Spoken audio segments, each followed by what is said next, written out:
اور جا کر آرام کرنے لگے، لیٹ گئے اور اپنے اوپر آپ نے مدثر کی چادر تان لی۔ اللہ رب العزت نے فرشتوں کو حکم دیا، فرشتوں آج تیاری کرو آسمانوں کی، عرش کو سجاؤ، سارے آسمانوں کو تیار کرو، سجاؤ، قندیلیں جلاؤ، روشن کرو۔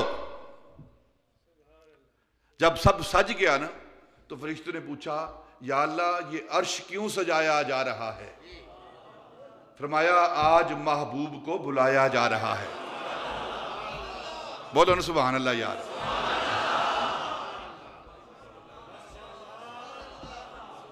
جب سب کچھ سج گیا نا، عرش تیار ہو گیا، سج گیا، کمکمیں، یہ سب کچھ روشن کر دیا گیا، پھر جبریل کو بھیجا، جبریل تو جا نا، 70,000 فرشتوں کو لے کر جا، میکائیل تو بھی اٹھ، تو بھی جا، 70,000 ساتھ لے کر جا۔ کوئی عام بندہ نہیں آ رہا نا، آج محبوب آ رہا ہے۔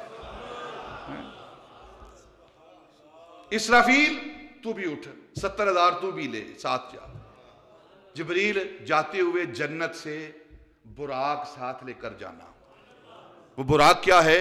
علماء نے لکھا ہے کہ جو اس کے سم ہے نا، سم براق کے سم، پاؤں، اس کے جو پاؤں ہیں براق کے، وہ اس طرح چمک رہے تھے جس طرح چاند چمکتا ہے، اور ان سموں پر، ان پاؤں پر جو کیلیں لگی ہوئی تھی، میخیں لگی ہوئی تھی، وہ میخیں اس طرح چمک رہی تھی جس طرح ستارے چمکتے ہیں۔ جبریل براق کو لے کر جنت سے، جو مدتوں سے براق انتظار میں تھا کہ کب میری باری آئے گی کہ محبوب مجھ پر سوار ہوگا، آپ لے کر ام ہانی کے گھر آئے۔ اللہ نے فرمایا محبوب کو اس طرح نہیں اٹھانا، تم نے دروازہ نہیں کھٹکھٹانا، چھت پھاڑو، عجیب انداز میں، جس طرح کسی نے اپنے محبوب کو نہ بلایا ہو، اس انداز میں بلاؤ آج۔ چھت پھاڑو، چھت پھاڑ کر اندر جاؤ اور جا کر میرے محبوب کو سلام پیش کرو، سلام کے بعد پیغام دو۔ پیغام کیا ہے؟ وہ جا کر محبوب کو دو۔ جبریل امین جو چھت پھاڑنے سے پاک ہے، اسے چھت پھاڑنے کی ضرورت نہیں ہے۔ اسرائیل فرشتہ ہے نا، اسرائیل فرشتہ ہے، وہ غلام ہے جبریل کا، ٹھیک ہے، جبریل اس کا بھی امام ہے، اسے چھت پھاڑنے کی ضرورت ہے اسرائیل کو؟ ہم چوتھی کوٹھڑی کے اندر نا سارے دروازے بند کر کے، بلکہ 10ویں کوٹھڑی کے اندر سارے دروازے بند کر کے پکے تالے لگا کر بچ سکتے ہیں اسے؟ وہ وہاں بھی پہنچ جائے گا۔ جب غلام ہر جگہ پہنچ سکتا ہے تو امام کیوں نہیں پہنچے گا؟ لیکن آج انوکھا انداز ہے، آج انوکھا انداز ہے۔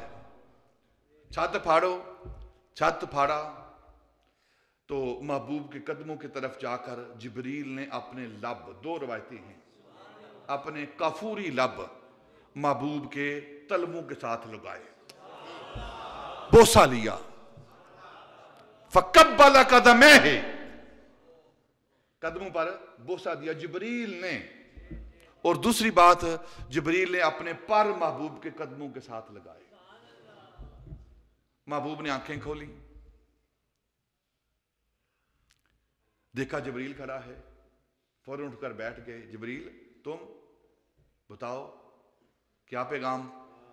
عرض کی اللہ کی طرف سے سلام لایا ہوں، سلام کے بعد اللہ نے پیغام دیا ہے ہوا یدعوک، وہ تجھے دعوت دے رہا ہے، ان اللہ مشتاق الیک۔ جب سنا نا یار کا پیغام سنا تو فوراً نبی پاک صلی اللہ علیہ وسلم اٹھ کر بیٹھ گئے۔ اچھا میرے یار نے مجھے پیغام بھیجا ہے، وہ مجھے بلا رہا ہے، پھر حاضر ہوں۔ فوراً نبی پاک صلی اللہ علیہ وسلم نے غسل کیا، وضو فرمایا، آپ نے غسل کیا، غسل کر کے پھر آپ نے یاسین کے دانتوں پر والتین کی مسواک کی۔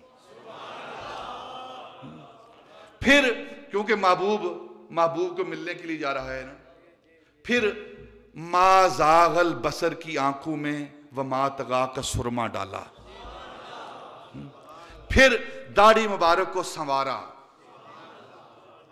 کنگھی کی، پھر بال مبارک سنوارے.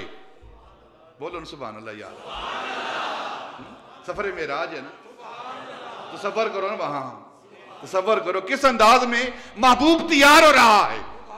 پھر کاکل سنوارے، مانگ نکالی، پھر سر پہ امامہ باندھا، فطہر ثیابہ کا لباس زیب تن کیا،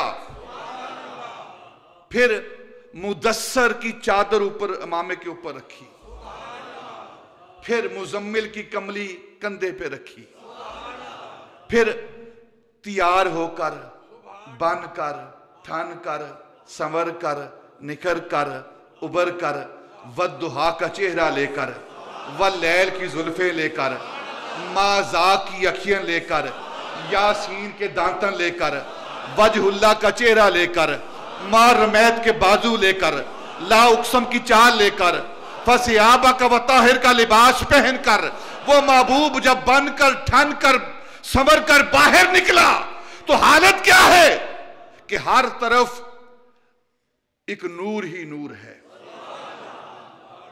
سیری کا وقت ہے، مکے کا شہر ہے، رات کا آخری پہر ہے، صبح کی آمد ہے.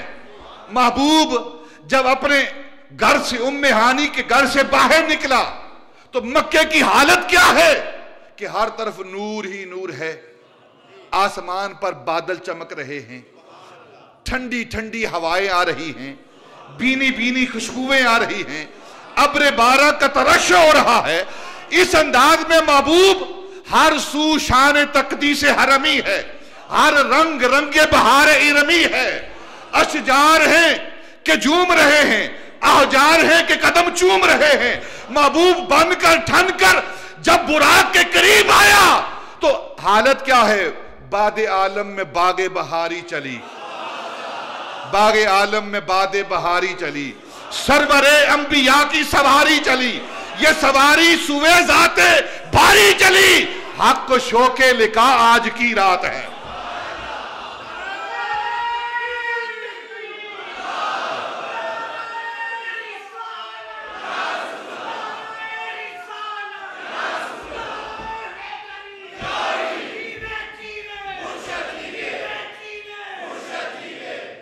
باغ عالم میں باد بہاری چلی، سرور انبیاء کی سواری چلی، یہ سواری سوے ذات باری چلی. حق کو شوق لقا آج کی رات ہے.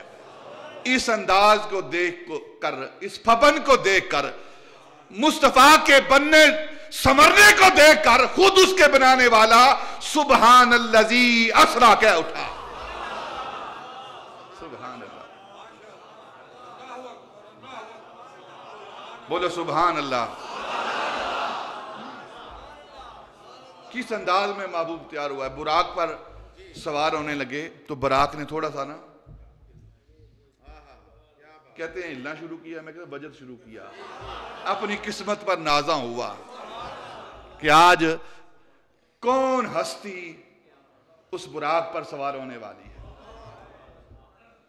عرض کی یا رسول اللہ ایک تمنا ہے، خواہش ہے کہ جب آپ جنت کی طرف جائیں نا میدان حشر سے تو آج دعا کرتا ہوں، تمنا کرتا ہوں، آپ سے آرزو کرتا ہوں آپ اس وقت بھی مجھ پر سوار ہو کر جنت میں داخل ہوں. آپ نے فرمایا ٹھیک ہے، میں تو ہر بات کو قبول کرنے والا ہوں. اچھا یا رسول اللہ کوئی نشانی بھی لگا دینا تاکہ مجھے یاد رہے اور آپ کو دکھاؤں اس دن کہ آپ نے وعدہ کیا تھا.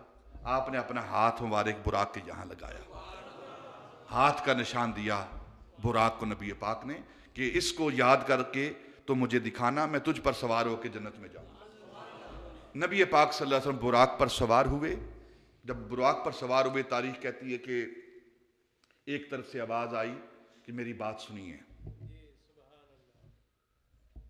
میں کچھ بات کرنا چاہتا ہوں، مجھ سے بات کیجئے۔ ایک ضعیف بوڑھا شخص، آپ نے اس کی طرف توجہ نہ کی۔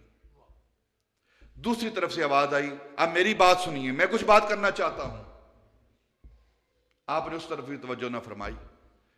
پھر آگے سے ایک خوبصورت عورت کے روپ میں آواز آئی کہ میری طرف توجہ فرمائیے۔ آپ نے اس طرف بھی توجہ نہ فرمائی، اور جبریل امین نے نبی پاک کی بارگاہ میں 2 کٹورے پیش کیے، ایک کٹورے کے اندر شراب اور دوسرے کے اندر دودھ پیش کیا۔ آپ نے وہ دودھ کا کٹورا پیالہ لیا، اس کو نوش فرمایا۔ جب نوش فرمایا تو پوچھا جبریل، یہ جو دائیں بائیں سے آگے سے آواز آ رہی تھی، یہ کون لوگ تھے جس کی طرف میں نے توجہ نہیں کی؟ تو عرض کی، یا رسول اللہ، یہ جو ایک طرف سے آواز آ رہی تھی یہ یہودی مذہب کی آواز تھی، اگر آپ اس طرف توجہ کرتے تو آپ کی امت یہود کی طرف متوجہ ہوتی۔ اور جو دوسری طرف سے آواز آئی تھی یہ نصرانی عیسائیوں کی آواز تھی، اگر آپ اس طرف متوجہ ہوتے تو آپ کی امت عیسائیوں کی طرف مائل ہو جاتی۔ اور جو بن ٹھن کر سنور کر نکھر کر عورت کے لباس میں، عورت کے روپ میں آپ کے سامنے آئی، وہ دنیا ہے، وہ دنیا ہے، اور آپ نے اس طرف بھی توجہ نہیں کی۔ آپ نے عین فطرت کے مطابق سارے کام کیے ہیں، اور دونوں کٹورے پیش کیے گئے ہیں۔ جو آپ نے دودھ کا کٹورا لے کر پیا ہے، یہ عین فطرت کے مطابق آپ نے عمل کیا ہے، کیونکہ دودھ فطرتی امر ہے۔ شراب جو ہے وہ کشید کرتا ہے، اور دودھ جو ہے وہ فطرتی ہے، تو آپ نے فطرت پر عمل کیا ہے۔ پھر یہ سواری مکے سے نکلی اور چشم زدن میں یہ بیت المقدس، جسے مسجد اقصی کہتے ہیں، وہاں پہنچی۔ جب وہاں پہنچی تو 1,24,000 کم و بیش سارے فرشتے، سارے انبیاء وہاں نبی پاک صلی اللہ علیہ وسلم کا انتظار کر رہے ہیں، انتظار کر رہے ہیں۔ اور آپ مسجد کے اندر داخل ہوئے، تحیت المسجد ادا کی، اور پھر سارے انبیاء انہوں نے نبی پاک صلی اللہ علیہ وسلم کی صدارت میں معراج کا جلسہ کیا۔ انبیاء نے مسجد اقصی کے اندر جلسہ کیا، ہر نبی نے اپنا بیان کیا، اور اگر آپ سیرت کی، تاریخ کی کتابوں کا مطالعہ کریں، ہر نبی کا بیان تاریخ کی کتابوں، سیرت کی کتابوں میں موجود ہے۔ پھر آخری خطبہ صدارت نبی پاک نے دیا۔ اس کے بعد جبریل امین نے نبی پاک صلی اللہ علیہ وسلم کا ہاتھ پکڑا اور آپ کو مصلی امامت پر کھڑا کیا۔ آپ نے سارے انبیاء کو امامت کروائی، جماعت کروائی۔ سارے انبیاء نبی پاک کے پیچھے، اور نبی پاک مصلی امامت پر۔ ایک بات یہاں مسئلے کی بتاتا ہوں۔ مسئلہ کیا ہے شریعت کا؟ کہ جو امام حاضر ہو اس کا حق بنتا ہے کہ وہ اپنے مصلی پر کھڑا ہو۔ امام معمور، جو مسجد کا امام ہوتا ہے نا، جو مسجد کا، جس مسجد کا جو امام ہے، سب سے پہلا حق ہے کہ وہ جماعت کرائے، وہ جماعت کرائے۔ اس کے ہوتے ہوئے کسی کو اجازت نہیں کہ وہ زبردستی کوئی مصلی پر کھڑا ہو جائے۔ یہ شریعت کا مسئلہ ہے۔ ہمارے کچھ لوگوں کی عادت اپنے تقویٰ کی داغ بٹھانے کے لیے کہ بس میں ہی ہوں دنیا کے اندر، وہ دوسری مسجد میں جا کر خود مصلی پر کھڑے ہو جاتے ہیں۔ یہ مسئلہ غلط ہے۔ جو مسجد کا امام حی ہے، امام معمور ہے، امام متعین ہے، امام معین ہے، اس کا حق ہے، یہ فقہ کا مسئلہ ہے کہ سب سے پہلے وہ نماز پڑھائے۔ ہاں وہ اپنا حق کسی کو دیتا ہے تو اس کی مرضی ہے۔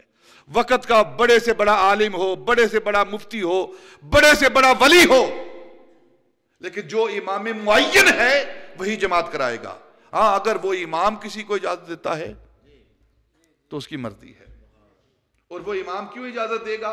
کسی کا مرتبہ دیکھ کر، کسی کا علم دیکھ کر، مرتبہ دیکھ کر، ولایت دیکھ کر، اس کی شان دیکھ کر امام اسے آگے کھڑا کرے گا۔ تمام انبیاء ان کا قبلہ مسجد اقصی ہے. آدم علیہ السلام سے لے کر عیسیٰ علیہ السلام تک تمام انبیاء وہ مسجد اقصی کے امام ہیں. مسجد اقصی کے امام ہیں. اور نبی پاک صلی اللہ علیہ وسلم بیت الحرام کے امام ہیں. پہلے مسجد اقصی کے امام تھے، پھر تحویل قبلہ ہوئی اور مسجد حرام کے امام. اب نبی پاک مسجد حرام کے امام اور سارے انبیاء وہ مسجد اقصی کے امام. سارے انبیاء کا حق تھا ان میں سے کوئی امامت کرتا، کیونکہ ان کا قبلہ تھا. سب نے متفقہ طور پر نبی پاک کو آگے کھڑا کیا. اس لیے کھڑا کیا کہ ہم میں سب سے اعلیٰ جو امامت کا حقدار ہے وہ امام الانبیاء ہے. اس لیے نبی پاک کو آگے کھڑا کیا، کیونکہ انبیاء نے یہ جانا کہ ہمارا امام بننے کے جو لائق ہستی ہے اسے محمد مصطفیٰ کہتے ہیں. اس لیے ان کو مصلی امامت پر کھڑا کیا گیا. اور پھر سارے انبیاء کو وہاں جمع کیوں کیا گیا؟ اللہ رب العزت نے اعلان کیا وَإِذَا خَذَ اللَّهُ مِيثَاقَ النَّبِيِّينَ لَمَا آتَيْتُكُم مِّن كِتَابٍ وَحِكْمَةٍ ثُمَّ جَاءَكُمْ رُسُولٌ مُصَدِّقٌ لِّمَا مَعَكُمْ لَتُؤْمِنُنَّ بِهِ وَلَتَنصُرُنَّ. انبیاء سے کہا جب میرا نبی آ جائے، میرا رسول آ جائے، اپنی نبوت شریعت سب کو خیر آباد کہنا، میرے محبوب کی تابعداری کرنا، اس کی شریعت پر عمل کرنا اور میرے محبوب کی مدد کرنا، اس پر ایمان بھی لانا، اس کی مدد بھی کرنا. عالم ارواح میں انبیاء سے یہ عہد لیا، وعدہ لیا. تو ہر نبی پوچھتا یا اللہ وہ نبی دکھا تو سی نا، وہ نبی دکھا تو سی جس کی ہم نے تابعداری کرنی ہے، اطاعت کرنی ہے، جس پر ایمان لانا ہے، جس کی مدد کرنی ہے. اللہ فرماتا ہے نہیں، تم اپنے کام کرتے جب وقت آئے گا پھر بتاؤں گا. معراج کی رات انبیاء کو اعلان ہوا سارے آ جاؤ، جو تم دعائیں کرتے تھے، جو تمنا کرتے تھے محبوب کو دیکھنے کی، آج وقت آ گیا ہے. وہاں سارے انبیاء کو اکٹھا کر کے اللہ رب العزت نے اپنے محبوب کو بلایا اور انبیاء سے فرمایا لو یہ میرا محبوب ہے، اس کی زیارت کرو، اس کے پیچھے نماز پڑھو، اور جس کا میں نے تم سے وعدہ لیا تھا وہ یہی محبوب ہے. یہ سبب تھا نبی پاک صلی اللہ علیہ وسلم کو مسجد اقصی میں بلانے کا. پھر یہاں سے آگے سیڑھی ایک روایت، دوسری روایت براق پر، وہ نبی پاک صلی اللہ علیہ وسلم اس پر سیڑھی پر چڑھے یا براق پر سوار ہوئے اور مسجد اقصی سے آگے اوپر کی طرف آپ نے سفر کیا. اب جس قبہ صغرا، جس جگہ پر آپ نے قدم رکھا اور اپنے براق پر سوار ہونے لگے، جب آپ وہاں سے قدم اٹھانے لگے تو وہ پتھر جس پر آپ نے قدم رکھا ہوا تھا وہ بھی اوپر ساتھ آپ کے ہوا، وہ بھی اوپر ہوا. اور پھر آپ نے اس کی طرف دیکھا، اسے تسکین دی، ٹھہرایا، اور پھر آپ براق کے ذریعے اوپر چل دیے. یہ پہلا مرحلہ تھا جسے اسراء کہتے ہیں، جسے بیت الحرام سے مسجد اقصی تک کا سفر کہتے ہیں. یہ نبی پاک کے سفر معراج کا پہلا مرحلہ تھا جس پر آج ہم نے گفتگو کی ہے. انشاءاللہ آئندہ جمعۃ المبارک اگلا جو مرحلہ ہے مسجد اقصی سے لے کر سدرۃ المنتہا تک وہ بیان کیا جائے گا. وما علینا الا البلاغ.